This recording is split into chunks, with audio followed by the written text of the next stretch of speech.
Hello friends, कैसे हैं आप। आशा करता हूँ अच्छे होंगे। दोस्तों, आज हम लेकर आए हैं एलएलबी फर्स्ट सेमेस्टर का आईपीसी का एग्ज़ाम पेपर जो 2022-23 का है और कैसे क्वेश्चन आते हैं ये भी आप जान पाएंगे। तो चलिए दोस्तों स्टार्ट करते हैं। पहला क्वेश्चन दे रखा है घोर उपहति ग्रीवियस हर्ट। दोस्तों, ग्रीवियस हर्ट क्या होता है? भारतीय दंड संहिता की धारा 320 में घोर उपहति को परिभाषित किया गया है। जो भारतीय दंड संहिता धारा 320 है उसमें घोर उपहति को परिभाषित किया गया है, जिसमें उसने 8 ग्राउंड दे रखे हैं। अगर आप इन 8 तरीकों से किसी को चोट पहुंचाते हैं तो वह घोर उपहति की कोटि में आता है। नंबर 1 पे है पुंसत्व हरण। नंबर 2 पे है दोनों में से किसी नेत्र की दृष्टि का स्थायी विच्छेदन। नंबर 3 पे है दोनों में से किसी भी कान की श्रवण शक्ति का स्थायी विच्छेदन। नंबर 4 में है किसी भी अंग का जोड़ या विच्छेदन। नंबर 5 में है किसी भी अंग या जोड़ की शक्तियों का नाश या स्थायी हास्य। नंबर 6 पे है सिर या चेहरे का स्थायी विद्रूपीकरण। नंबर 7 पे है अस्थि या दांत का भंग या विसंधान करना। नंबर 8 पे है कोई उपहति जो जीवन की संकटापन्न करती है या जिनके कारण चोटिल व्यक्ति 20 दिन तक तीव्र पीड़ा में रहता है या अपने मामूली कामकाज को करने के लिए असमर्थ रहता है। ये जो 8 ग्राउंड है ये घोर उपहति में आते हैं। दोस्तों, ये हमारा था घोर उपहति। नेक्स्ट है सदोष हानि रॉन्गफुल लॉस। क्या होता है? सदोष हानि का अर्थ किसी व्यक्ति को अवैध तरीके से संपत्ति से वंचित कर देना तथा इसमें किसी व्यक्ति की संपत्ति अवैध रूप से रखे रहना भी शामिल है। दूसरे शब्दों में सदोष हानि से तात्पर्य है किसी संपत्ति की हानि, जिस व्यक्ति की संपत्ति की हानि हुई हो वह उसका वैध रूप से हकदार हो तथा हानि विधि विरुद्ध साधनों से कारित की गई हो।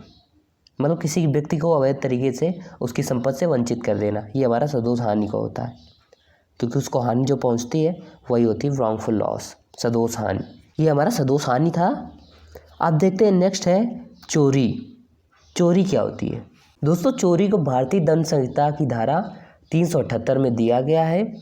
जो कोई किसी व्यक्ति के कब्जे से उस व्यक्ति के सम्मति के बिना कोई जंगम संपत्ति बेईमानी से लेने का आशय रखते हुए उस संपत्ति लेने के लिए हटाता है वह चोरी करता है। यह कहा जाता है किसी के दूसरे कब्जे से उस व्यक्ति की सम्मति के बिना जंगम संपत्ति जो मूवेबल होती है, जिसको इधर उधर ले जाया जा सकता है, वही होती है जंगम संपत्ति। बेईमानी पूर्ण आशय होना चाहिए चोरी करने में और वो संपत्ति को हटाता है, वह चोरी करता है। ये हमारी सिंपल से चोरी की परिभाषा है और ये भारतीय दंड संहिता की धारा 378 में दर्शाया गया है।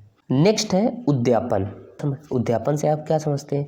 यह भारतीय दंड संहिता की धारा 383 में बताया गया है। जब कोई व्यक्ति जब किसी को डरा धमका के कोई चीज़ उससे ली जाती है तो वहाँ पर उद्यापन होता है। ठीक है, ये चोरी थोड़ा सा सेम होता है चोरी के तरीके, लेकिन बस यहाँ पर उसको डरा धमका कर किया जाता है, वो वहाँ पर उद्यापन होता है।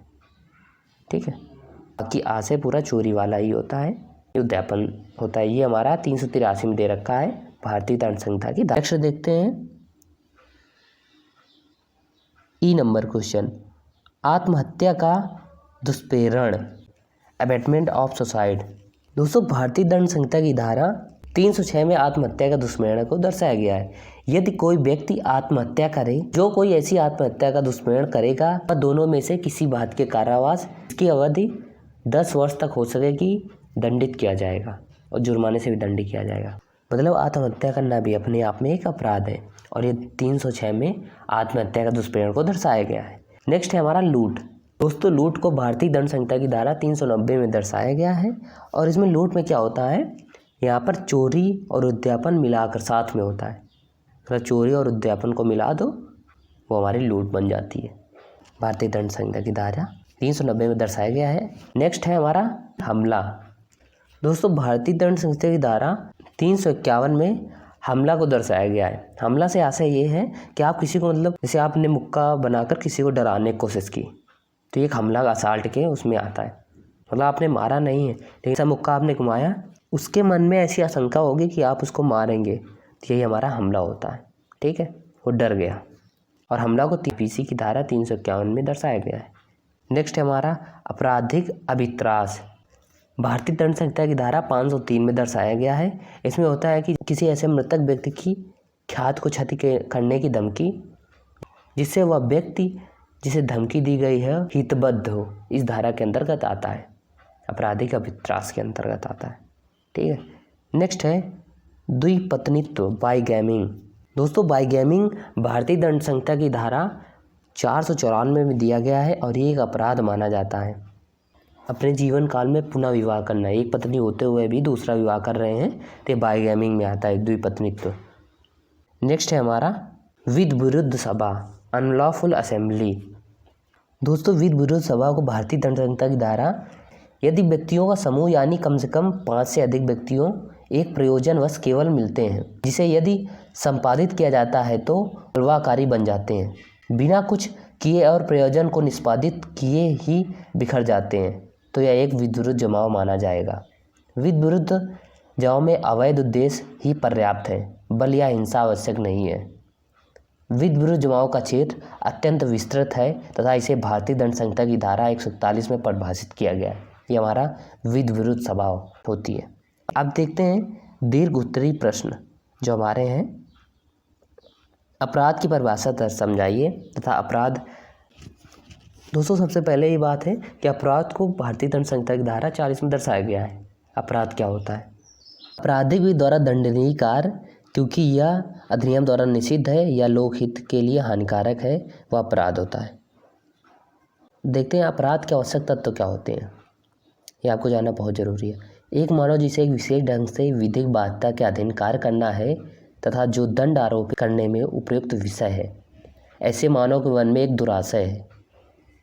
ऐसे आशय को पूरा करने के लिए किया गया कोई कार्य, ऐसा कार्य द्वारा किसी दूसरे मानव या संपूर्ण समाज को एक क्षति होती है, ये सब ग्राउंड अपराध के कैटेगरी में आते हैं।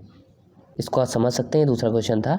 तीसरा देखते हैं। तीसरा क्वेश्चन है, भारतीय दंड संहिता की धारा में विधि की भूल कोई बचाव नहीं है, जबकि तथ्य की भूल एक अच्छा बचाव है, विवेचना कीजिए। मतलब भारतीय दंड संहिता की धारा में है, अगर आप विधि की भूल करते हैं तो वहाँ पर आपको कोई बचाव नहीं होता, लेकिन आप अगर कोई तथ्य की भूल करते हैं तो वहाँ पर आपको बचाव मिल जाता है, क्योंकि कानून मानता है कि सभी को कानून आना चाहिए। इसी के अनुसार अगर सब लोग कहेंगे कि मैं ये जानता नहीं था, तो ऐसे तो सभी अपराधी बच जाएंगे, है ना। इसीलिए विधि की भूल को कोई बचाव नहीं दिया गया है, जबकि अगर तथ्य की भूल हुई है तो वहाँ पर बचाव हो जाता है। जैसे एक पुलिस वाला है, वो आ को पकड़ने गया है, ठीक है, आ के द्वारा वारंट है, वो आ को पकड़ने गया है, लेकिन वो एक आदमी से पूछता है तो वो बा को आ बता देता है, दूसरा आदमी, कि वो बा ही आ है, तो वहाँ पर वो पुलिस वाला पकड़ लेता है जाके बा को आ समझ के, तो वहाँ पर वो फैक्ट की भूल कर रहा है, तथ्य की भूल, तो यहाँ पर वो बचाव हो जाएगा, पुलिस वाला बच जाएगा।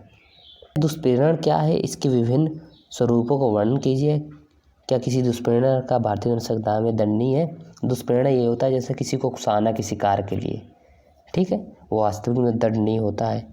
आप अगर किसी की हत्या करने के लिए किसी को उकसा रहे हैं तो आप दुष्प्रेरण कर रहे हैं, ठीक है। चौथा है, इसको लॉन्ग क्वेश्चन में आपको विस्तृत रूप से बताना है।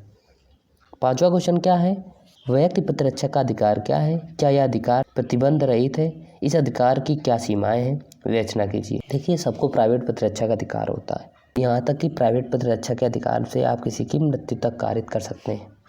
लॉ कहता है कि ऐसी आशंका हो कि वो आपको मृत्यु कारित करने जा रहा है, तो आप अपनी और अपनी संपत्ति की सुरक्षा के लिए वो उसकी मृत्यु कारित तक भी कर सकते हैं।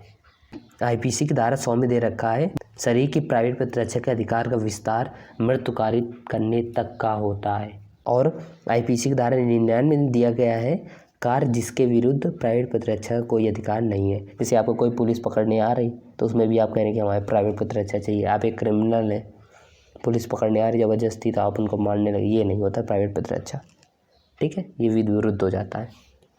हमारा पांचवा क्वेश्चन था। उसके बाद देखते हैं, आपराधिक मानववध किसे कहते हैं?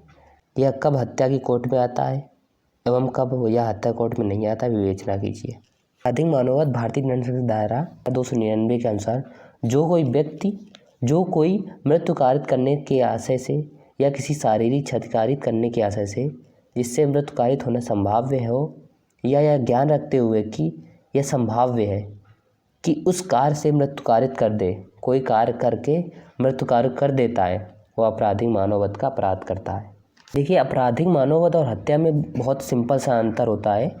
उसके कार्य से मृत्यु होने की अनिश्चितता अधिक है, तो वह हत्या है, तथा यदि वह सिर्फ संभवतः विश्वास करता है तो उसका अपराध सदोष मानववध होता है।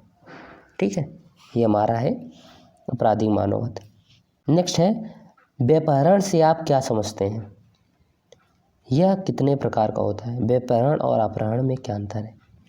व्यपहरण होता है बिना उसके गार्जियन के परमिशन के आप किसी को बहला फुसला ले जाते हैं, वो हमारा व्यपहरण होता है। अपहरण होता है किसी को ज़बरदस्ती आप उठा ले जाते हैं, वो हमारा अपहरण होता है। नेक्स्ट है 8वां सदोष अवरोध और सदोष परिरोध की व्याख्या कीजिए एवं दोनों में अंतर बताइए। सदोष अवरोध की पर सीमा भारतीय दंड संहिता की धारा 339 में दी गई है। यदि कोई व्यक्ति किसी को किसी एक दिशा में जाने में बाधा उत्पन्न करता है वह सदोष अवरोध का अपराध करता है, जबकि सदोष परिरोध के अपराध में कोई व्यक्ति किसी व्यक्ति को किसी निश्चित सीमा से परे जाने से निवारित कर दे वह सदोष परिरोध का अपराध करता है। ठीक है, ये हमारा सदोष अवरोध सदोष परिरोध में अंतर था। नेक्स्ट है क्वेश्चन हमारा 9वां नंबर। पति तथा उनके संबंधों द्वारा स्त्री के विरुद्ध क्रूरता का व्यवहार करने के संबंध में विधि का क्या प्रावधान है, इसके दंड के विषय में उल्लेख कीजिए। तो दोस्तों कैसा लगा वीडियो कमेंट करके ज़रूर बताइएगा। आपके प्यार भरे कमेंट के लिए हम बेसब्री से इंतज़ार करते हैं। मिलते हैं नेक्स्ट वीडियो में। जय हिंद, जय भारत।